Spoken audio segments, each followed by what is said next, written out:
historian here who's going to tell us all about it. Terry Sweeney joins me now. We are inside, I guess, so to speak. Hermann the German, the monument, just an iconic monument here in New Ulm. You really can't come to the city, Terry, am I right? You've missed a major thing, for sure. Yeah, so let's start at the very beginning and tell folks who Hermann was. Hermann was born in 18 BC and was raised in Rome. His father actually lost a battle against the Romans and they sent Hermann as a hostage. Hermann and his brother go to Rome.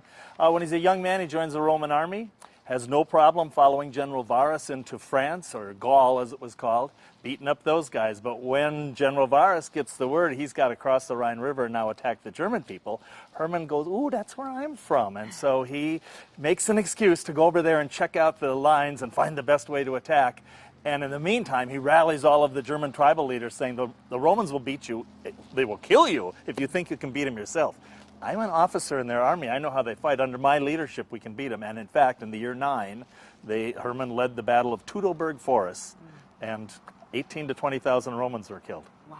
So he is considered like the first freedom fighter for German independence. Okay, a proud symbol here in New Ulm. The monument itself is really interesting, the way it's built. So at that time here, you weren't here, you weren't alive, but tell us a little bit about how it went up and how it was built.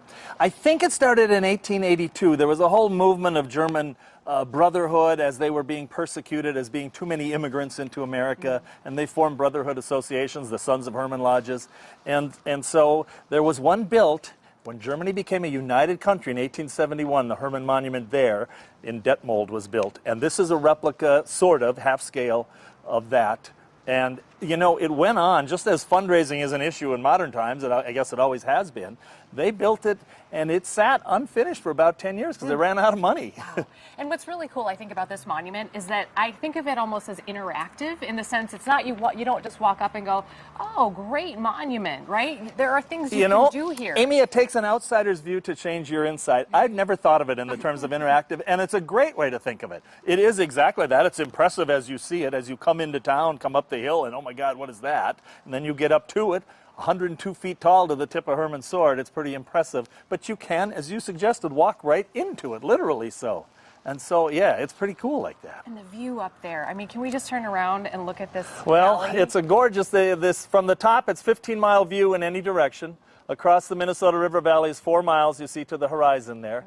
I see halfway to Mankato. I see all the way to Sleepy Eye from up there. It's pretty cool. And of course, when it's so green like this, that's just spectacular. Absolutely. And one of the other things you can do here at the Hermann Monument is you can actually go down, and there's a little room down underneath. Yeah. And I know sometimes it's been closed off because we ran a story last summer about the fact that Hermann is leaking. And I guess if you lean over a little this way, you can feel some of the drops. It is. In about 2004, the statue itself needed help, and they took it off, put it on a platform down in the park here, and redid it. It's really this big support column, and they thought they fixed the leak problem, and they still, frankly, don't know exactly what's causing it, because there is a cool museum in the basement with diorama, replica of German or Roman soldiers stuff. It's really cool. The good news is there's an effort underway by the city to restore it, and we're confident it's going to happen in the next 5 to 10 years, hopefully. So yes, some stuccoing was put on the outside of it to kind of make it a unified, happy look. Well, it's not looking the prettiest now. So don't look at that when you come to visit it, folks. Look at this view. Yeah. Absolutely beautiful. And right over there is Mueller Park. And we want to send it back to the park now.